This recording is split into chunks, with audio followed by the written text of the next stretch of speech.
Good morning. भौतिक विज्ञान की क्लास में आपका फिर से स्वागत है। लास्ट लेक्चर में हमने ऑप्टिक्स वाले लेक्चर में, है ना, ऑप्टिक्स वाली क्लास अपन शुरू कर रहे हैं इस टाइम। तो लास्ट लेक्चर में हमने ऑप्टिक्स में जो महत्वपूर्ण फिनोमेना चल रहा था इंटरफेरेंस, उसका मैथमेटिकल एनालिसिस किया था यंग डबल स्लिट एक्सपेरिमेंट के बाद। और हमने देखा था कि जो इंटेंसिटी है पर्दे पर, इंटेंसिटी वो किस प्रकार से मिल रही थी हमें, तीव्रता वितरण जो था हमें किस प्रकार से मिल रहा था। उसके लिए अपने पास फॉर्मूला आया था एक। क्या फॉर्मूला आया था कि उस फॉर्मूले का मान क्या था, I equal to I1 plus I2 plus 2 root I1 I2 cos alpha. ये अपने पास फॉर्मूला आया था इंटेंसिटी का, है ना। ये इक्वेशन नंबर 12 था। कितने नंबर इक्वेशन था? 12 नंबर इक्वेशन था। इसकी अपन बात कर रहे थे। इसमें देखो इक्वेशन में क्या पता चल रहा है अपन को, जो इंटेंसिटी है I1 क्या बता रही है, I1 फर्स्ट जो स्लिट है उससे जो आ रही है लाइट उसके लिए इंटेंसिटी है, I2 सेकंड स्लिट के कारण इंटेंसिटी है। और ये डिपेंडेंसी किस पे है, इस अल्फा पे डिपेंडेंसी। किस पे डिपेंडेंसी है? अल्फा के मान पे डिपेंडेंसी है। और अल्फा किस पे डिपेंड करता है? फाई पे, है ना। अपन ने कंसिडर किया ना जो भी ई फाई, जो ई कॉस अल्फा ई साइन अल्फा अपन ने कंसिडर किया, वहाँ तो अल्फा किस पे डिपेंड कर रहा है? फाई पे। अल्फा का फॉर्मूला भी अपन ने निकाला था कि अल्फा किस प्रकार से am2 sine alpha upon em1 plus am2 cos alpha, dependency अपन ने शो करी थी इसकी, है ना। तो अल्फा जब वेरी करता है, यानी कहने का मतलब क्या, ये जो पर्दा अपन ले रहे थे, इस पर्दे पर अपने पास ये जो दो स्लिट थी S1 और S2, है ना, ये S1 और S2 स्लिट थी। इससे सपोज किसी पर्टिकुलर पॉइंट P की अपन बात कर रहे हैं, है ना।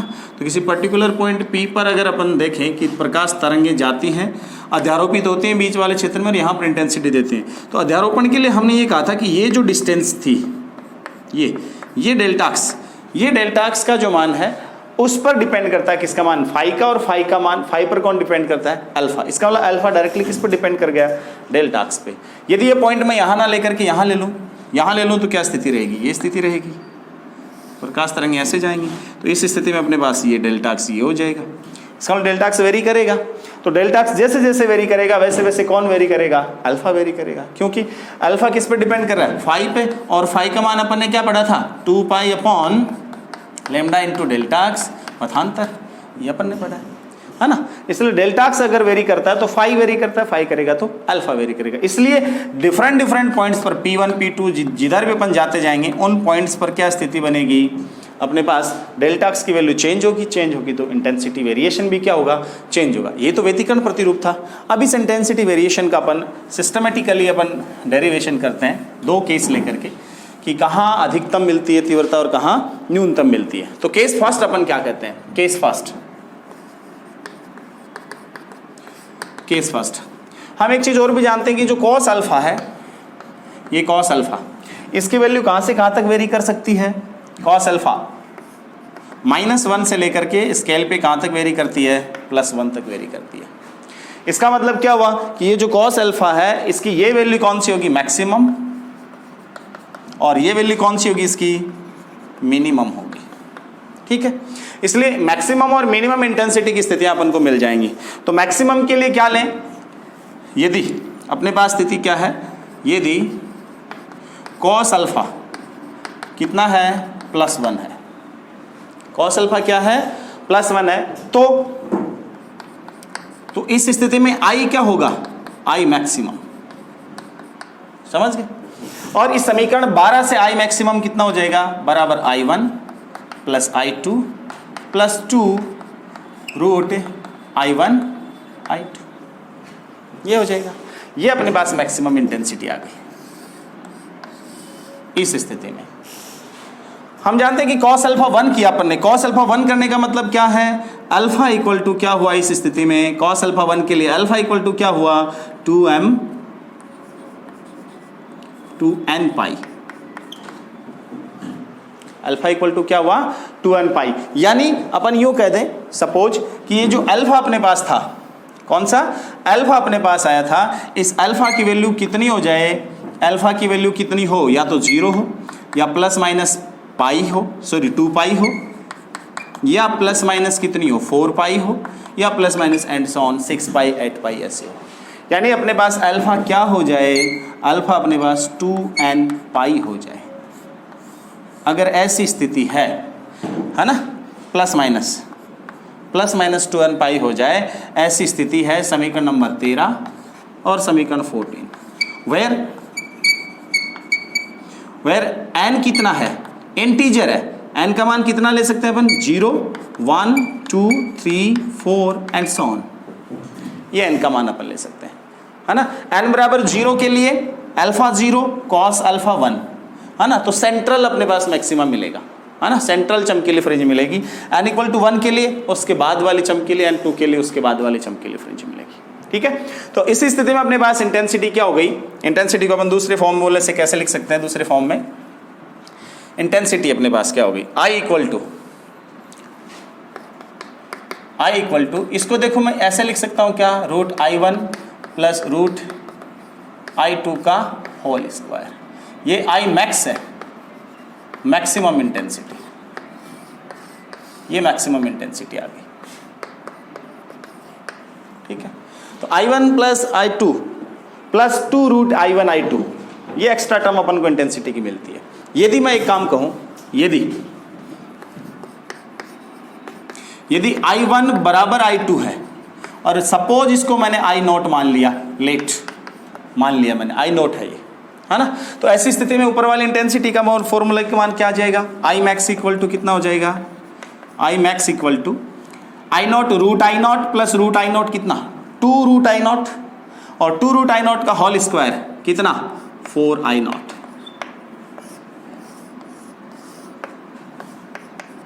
15 है। यानी कि इस स्थिति में अपने पास जो इंटेंसिटी मिलेगी वो इंटेंसिटी कैसी मिलेगी, अगर एक प्रकाश स्रोत के कारण इंटेंसिटी अपन ने I0 ले ली है तो उस एक प्रकाश स्रोत की इंटेंसिटी की कितनी मिलेगी, 4 गुना, कितनी मिलेगी, 4 गुना मिलेगी, समझ गए। इसका मतलब जो इंटरफेरेंस होता है उस इंटरफेरेंस में ऐसा नहीं है कि I1 और I2 दोनों से लाइट एक साथ आ गई तो I1 और I2 मिलकर के डबल मिल गई, ऐसा नहीं है, उसकी भी 4 गुना मिलती है।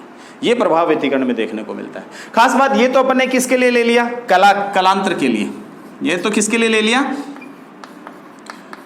कलांतर के लिए, कि ये अल्फा क्या होना चाहिए, अल्फा पाई का क्या होना चाहिए, समगुणज, इंटीजर मल्टीपल होना चाहिए, सॉरी इवन इंटीजर मल्टीपल, समगुणज होना चाहिए, क्या होना चाहिए, अल्फा पाई का समगुणज होना चाहिए। सिमिलर वे में अगर इसका पथांतर देखें, पथांतर के लिए पथांतर देखें तो क्या होना चाहिए, पथांतर अपन जानते हैं कि जो अपने पास डेल्टा होता है पथांतर वो कितना होता है, लैम्डा अपॉन 2 पाई इंटू कलांतर, लैम्डा अपॉन 2 पाई इंटू कलांतर कितना अल्फा, या अल्फा आ रहा ना कलांतर, इसलिए डेल्टा पथांतर की स्थिति क्या होगी, lambda upon 2 pi into alpha कितना है 2n पाई, प्लस माइनस साथ में आ जाएंगे, यहाँ ले लिया आपने प्लस माइनस, 2 पाई कैंसिल हो गया, n लैम्डा बच गया, यानी कि अपने पास डेल्टा क्या होना चाहिए, n लैम्डा या 2n इंटू लैम्डा बाई 2, समझ रहे हैं, प्लस माइनस मैंने ले लिया यहाँ,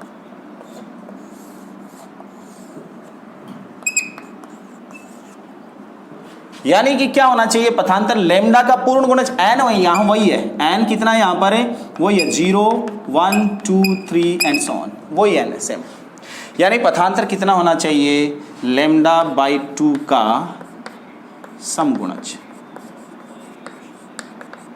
कलांतर पाई का समगुणज होना चाहिए और पथांतर क्या होना चाहिए, लैम्डा बाई 2 का समगुणज होना चाहिए या लैम्डा का इंटीजर मल्टीपल होना चाहिए, समझ गए। ये जो स्थितियां हैं ये अधिकतम तीव्रता की स्थितियां होती हैं और इन पर जो तीव्रता मिलती है वो किसी एक प्रकाश स्रोत के कारण या एक जो स्लिट है उसके कारण तीव्रता की क्या मिलती है, 4 गुनी। इस घटना को अपन क्या नाम देते हैं, संपोषी व्यतिकरण, क्या नाम देते हैं, संपोषी व्यतिकरण।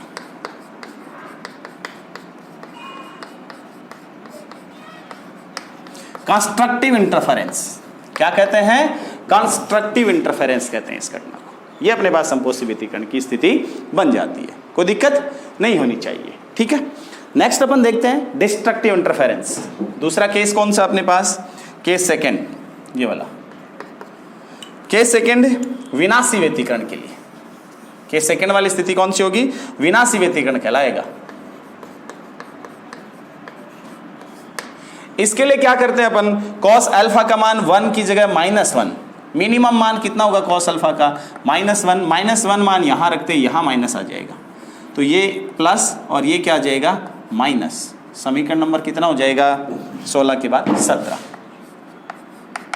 और ये आई मैक्स की बजाय क्या हो जाएगा आई मिनिमम हो जाएगा। समझ गए? ये स्थिति कब मिलती है, cos -1 कब मिलती है, जब अल्फा का मान अपने पास क्या आता है, अल्फा का मान अपने पास आता है pi plus minus pi plus minus 3 pi coma plus minus 5 pi coma plus minus 7 pi and so on. अगर ऐसा आता तो मैं इस कलांतर को यहाँ क्या लिख सकता हूँ, चेक करो जरा, यहाँ मैं इसको ये लिख सकता हूँ 2n-1 लेमडा से 2n-1 पाई 2n-1 pi alpha plus minus, ये प्लस माइनस 7। अब n का मान कितना रह जाएगा, n का मान रह जाएगा अपने पास n बराबर 1। ध्यान देना n बराबर क्या रहेगा 1 रहने का मतलब क्या हुआ, n बराबर 1 रखोगे तो 2 × 1 2 - 1 × पाई पाई आ जाएगा। ठीक है, अगर आप ऐसा नहीं लिख रहे हो सपोज, है ना, ये समीकरण नंबर 18, ऐसा नहीं लिख रहे हो तो आप एक काम और भी कर सकते हो। कई बार आप कहते हो सर 2n-1 ही क्यों ले, हम ऐसा भी तो ले सकते हैं, और है ना, और में क्या लिखोगे आप, और अल्फा इक्वल टू, आप ऐसा भी तो लिख सकते हैं 2n+1 पाई भी तो ले सकते हैं, वो भी तो विषम गुणज है प्लस माइनस। लेकिन यहां क्या होगा, here n should be equal to 0 1 2 3, यहां n 0 से स्टार्ट होना चाहिए, है ना, क्योंकि n बराबर 0 रखोगे तो ही अपने पास क्या आएगा, पहला पाई आएगा, जो ये रहा अपने पास। तो आप 2n-1 पाई लिखो तब ध्यान देना n को नोटिफाई करना 1 से, और जब 2n+1 पाई करो तब n को नोटिफाई कहां से करना है, 0 से करना है। दोनों एक ही बात है, दोनों में क्या आता है पाई का, दोनों स्थितियों में पाई का क्या आता है आपके पास है विषम गुणज, यानी इस स्थिति में कलांतर क्या होना चाहिए, पाई का विषम गुणज।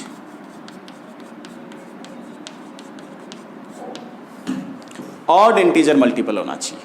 ठीक है, अब ऐसी स्थिति में इंटेंसिटी क्या हो जाएगी, देखो इसको मैं ये लिख सकता हूं क्या, √I1 - √I2 का होल स्क्वायर, इसको मैं ऐसा लिख सकता हूं √I1 - √I2 का होल स्क्वायर। ये मैक्सिमम की जगह क्या इंटेंसिटी देगी अपन को, मिनिमम इंटेंसिटी देगा। अगर फिर से वही बात, अगर अपन दोनों इंटेंसिटी बराबर ले लें, दोनों S1 और S2 के कारण, तो अब की बार आपके अपने पास इंटेंसिटी का फॉर्मूले में मान कितना आएगा, ये समीकरण नंबर कितना हो गया 19, और ये कितना हो गया 20। अब की बार इंटेंसिटी कितनी आएगी 0, जो कि I मिनिमम है। तो मिनिमम इंटेंसिटी का मान कितना हो गया 0 हो गया। ठीक है, इसका मतलब क्या हुआ कि अगर विपरीत कला में, इसको क्या कहते हैं विपरीत कला, पाई का कलांतर कब होता है विपरीत वाली स्थिति में कहते हैं। तो अगर विपरीत कला में तरंगे अध्यारोपित होती हैं तो इंटेंसिटी मिनिमम मिलती है, और अगर आयाम बराबर हैं तो तीव्रता बराबर होगी, और तीव्रता दोनों प्रकाश स्रोतों के कारण बराबर है तो मिनिमम तीव्रता उस पॉइंट पे क्या मिलेगी 0 मिलेगी। समझ गए बात आप, और स्पष्ट व्यतिकरण मिलेगा, स्पष्ट 0 स्पष्ट मैक्सिमम मिलेगी। पथांतर, इसी स्थिति में पथांतर क्या हो जाएगा अपने लिए, वही स्थिति। पथांतर क्या रहेगा, पथांतर देखो अपने पास अल्फा से मल्टीप्लाई करेंगे तो डेल्टा कितना हो गया λ/2 पाई प्लस माइनस यहाँ आई जाएगा, उससे मल्टीप्लाई करेंगे तो 2n-1 पाई, क्या कैंसिल हुआ, पाई से पाई कैंसिल हो गया, तो डेल्टा क्या आया, डेल्टा प्लस माइनस 2n-1 λ/2।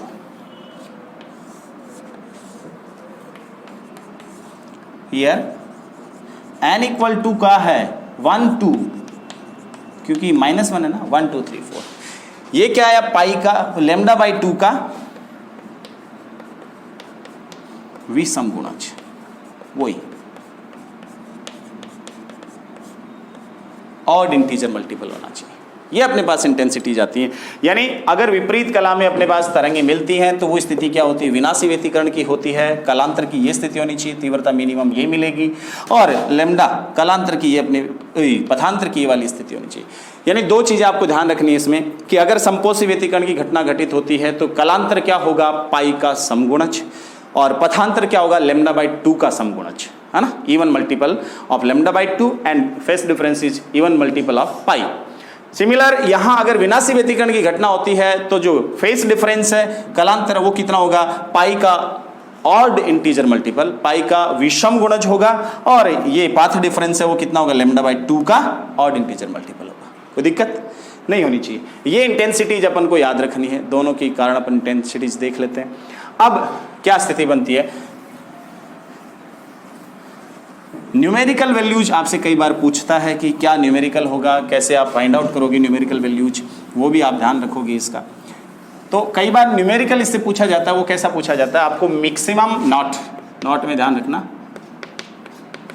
आपसे पूछता है आई मैक्सिमम और आई मिनिमम का रेशियो, आई मैक्सिमम और आई मिनिमम का रेशियो बहुत बार पूछता है आपसे, है ना, नॉट अपन पढ़ रहे हैं। तो आई मैक्सिमम कितना है, √I1 प्लस √I2 का whole square upon √I1 minus √I2 का होल स्क्वायर। आपको देता क्या है, गिवन क्या रहता है अपन को, या तो रहता है अपन को E1:E2, या तो ये दोनों अनुपात दिए रहते हैं, या अपने वाले केस में अपन EM1 लेके चले, है ना, EM1/EM2 लेके चले, ये दिया हुआ रहता है, और क्या दिया हुआ रहता है, I1/I2, ये दिया हुआ रहता है। तो दोनों केस में यहां से देखो √I2 कॉमन लोगे तो बाहर क्या आएगा, I2, और इसके बटा में आ जाएगा, तो अपने पास बाहर क्या आ गया, I2 बाहर आ गया, ब्रैकेट में क्या बच गया, √I1/√I2 minus +1 square upon I2, यहाँ से भी बाहर आ जाएगा, क्या बचेगा, √I1/√I2 माइनस 1 स्क्वायर, क्या बच गया, ये तो कैंसिल हो गया, क्या बच गया, √I1/I2 प्लस 1 का whole square upon √I1/I2 minus 1 का होल स्क्वायर। इस फॉर्मूले में अगर आपको I1 और I2 का रेशियो दिया तो आप रख के फाइंड आउट कर सकते हो। और E मैक्सिमम कितना होगा, E मैक्सिमम का मान कितना था अपने पास, EM1 square plus EM2 square plus 2EM1 EM2 cos alpha. Maximum के लिए अल्फा कितना था, 1, ये 1 हो गया अपने पास, ठीक है। तो E maximum square, E max square कितना, EM1 प्लस EM2 का होल स्क्वायर। और अगर इसको K से गुणा कर दूं मैं, यहां भी अगर मैं K से गुणा कर दूं तो ये क्या बन गया, I max. Similarly I minimum कितना हो जाएगा, K से गुणा करो तो E मिनिमम का स्क्वायर बराबर K से गुणा कर दूं तो इधर क्या आ जाएगा, EM1 माइनस, क्योंकि कॉस अल्फा माइनस में आएगा ना, EM2 का होल स्क्वायर। तो इस स्थिति में then I max upon I minimum अगर आपसे पूछ ले तो आप क्या करोगे, तो ये वैल्यू रखोगे, E max square upon E minimum square, E max square upon E minimum square, ये वैल्यू रख दो तो क्या आ जाएगा, EM1 प्लस EM2 का whole square upon EM1 minus EM2 का होल स्क्वायर। इसमें भी EM2 कॉमन लेंगे, बाहर आ जाएगा, स्क्वायर आएगा, इसमें भी बाहर स्क्वायर आएगा, कैंसिल हो जाएगा, क्या बचेगा, EM1 अपॉन EM2 प्लस 1 का होल स्क्वायर बटा EM1 अपॉन EM2 माइनस 1 का होल स्क्वायर। तो इस फॉर्मूले से या इस फॉर्मूले से, अगर आपको दोनों ही फॉर्मूले, यदि EM1 अपॉन EM2 दिया है या I1 अपॉन I2 दिया है तो फाइंड आउट कर सकते हो आराम से। और अगर E max upon E minimum find out करना, और अगर आपसे पूछ ले E max upon E minimum तो क्या करोगे, ये स्क्वायर है, देखो इसका अंडर रूट होगा, इसका अंडर रूट तो स्क्वायर हट जाएगा, इसका स्क्वायर हट जाएगा, तो क्या स्थिति बनेगी अपने पास, EM1 plus EM2 upon EM1 minus EM2। किसी भी फॉर्मूले से आपसे अगर न्यूमेरिकल पूछता हो आराम से सॉल्व कर सकते हो, तीनों फॉर्मूलों से, है ना। रेशियो देगा आपको, और दोनों रेशियो दे करके आपको I मैक्स पूछता है, I मिनिमम पूछता है, तो इंटेंसिटी की फॉर्म में तो सीधा लिख दो।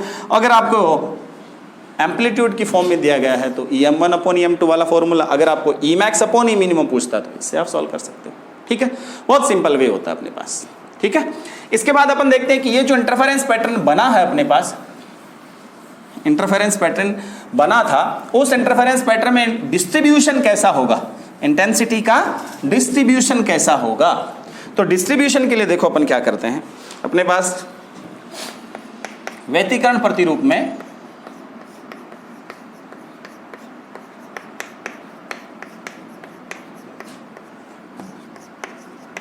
तीव्रता वितरण,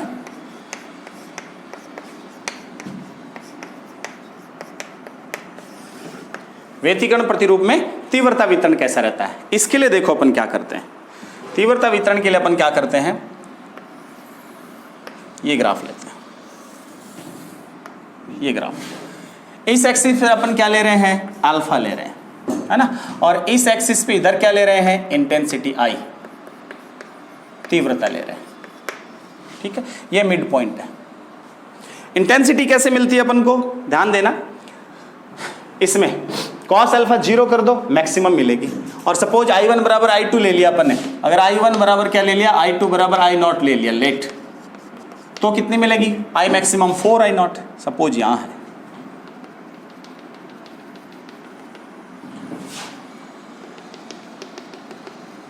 ये स्थिति अपने पास है, तो यह मैक्सिमम मिलेगी। फिर पाई करूंगा तो पाई पे क्या मिलेगी, मिनिमम, तो अपने पास स्थिति क्या बनेगी,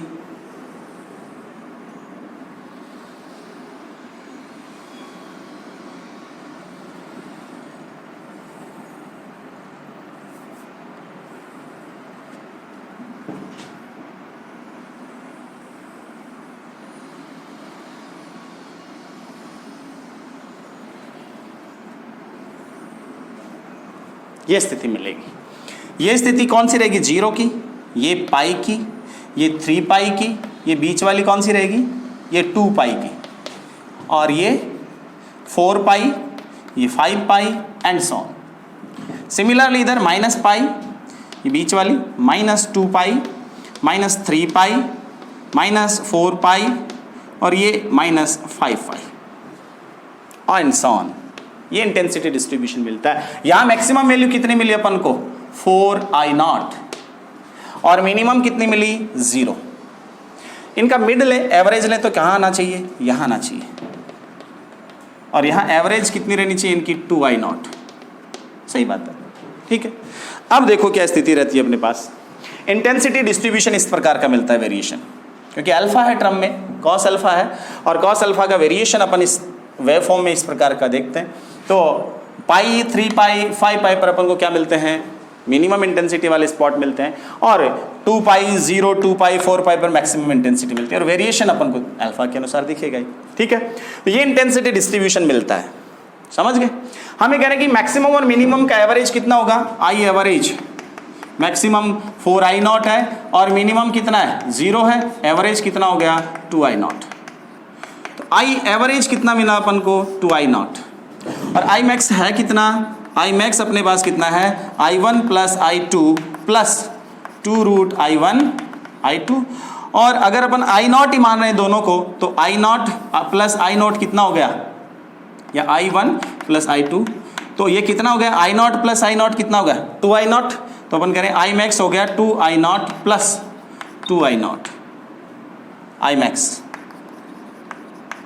4 I0। ठीक है, I मिनिमम कितना हो गया, बराबर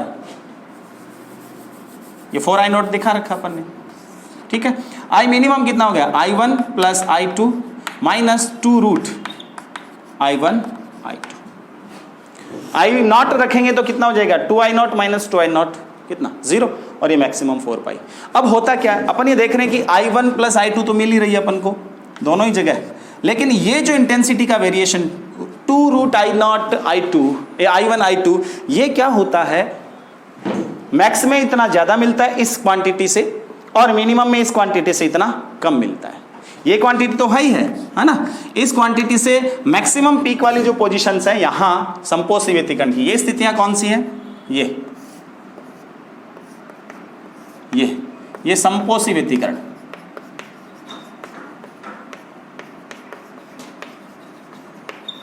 और ये जो स्थितियां हैं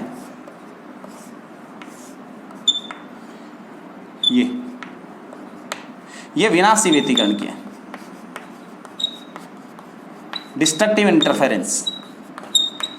तो अपन करेंगे जो इंटेंसिटी अपन को दिख रही है वो इस वैल्यू से मिनिमम वाली पोजीशन जहां होती है, डिस्ट्रक्टिव इंटरफेरेंस जहां होता है वहां इतनी कम हो जाती है। तो इतनी कम हुई तो गई कहां, वो मैक्सिमम वाली जगह शिफ्ट हो गई। समझ रहे बात आप कि इस वैल्यू से जो इतनी इंटेंसिटी की कमी आई है विनाशी व्यतिकरण वाले स्पॉट्स पर, वहां उन जगहों पर, तो वो गई कहां, वो किन साइड्स पर चली गई, वो इन साइड्स पे चली गई, मैक्सिमम वाली साइड्स पे। एक्स्ट्रा है, एवरेज दोनों का लेंगे तो उतना ही आएगा। इसका मतलब क्या हुआ कि जो इंटरफेरेंस है उस इंटरफेरेंस पैटर्न में इंटेंसिटी है वो एवरेज वाली पोजीशन से केवल शिफ्टिंग शो करती है।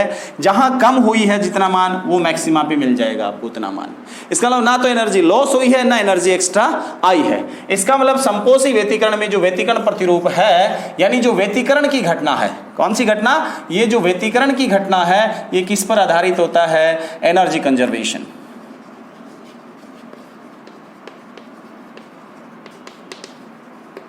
किस पर आधारित होता है, ऊर्जा संरक्षण पर आधारित होता है, ध्यान रखना जरा। इसलिए अपन कहते हैं कि जो इंटेंसिटी डिस्ट्रीब्यूशन है वो किस पर डिपेंड करता है, ऊर्जा संरक्षण के सिद्धांत पर आधारित होता है सपोज, ठीक है। इसलिए अपन कह रहे हैं कि ये जो व्यतिकरण प्रतिरूप है इसमें ऊर्जा का न तो ह्रास होता है ना ही इसमें ऊर्जा उत्पन्न होती है। एक निश्चित वे में ऊर्जा शिफ्टिंग शो करती है मिनिमा से मैक्सिमा तक, ठीक है। ये अपने पास व्यतिकरण था, व्यतिकरण के दो केसेस थे, व्यतिकरण की इंटेंसिटी डिस्ट्रीब्यूशन था, ये अपन सारा का सारा देखते हैं, ठीक है। इससे आगे नेक्स्ट लेक्चर में अपन पढ़ेंगे क्या व्यतिकरण से आगे कौन कौन से इसके अनुप्रयोग है ना, क्या कला संबद्धताएं हैं, कैसी कैसी होती हैं, ये सारी चीज़ें अपन क्या पढ़ेंगे, अगले लेक्चर में पढ़ेंगे। तब तक के लिए नमस्कार।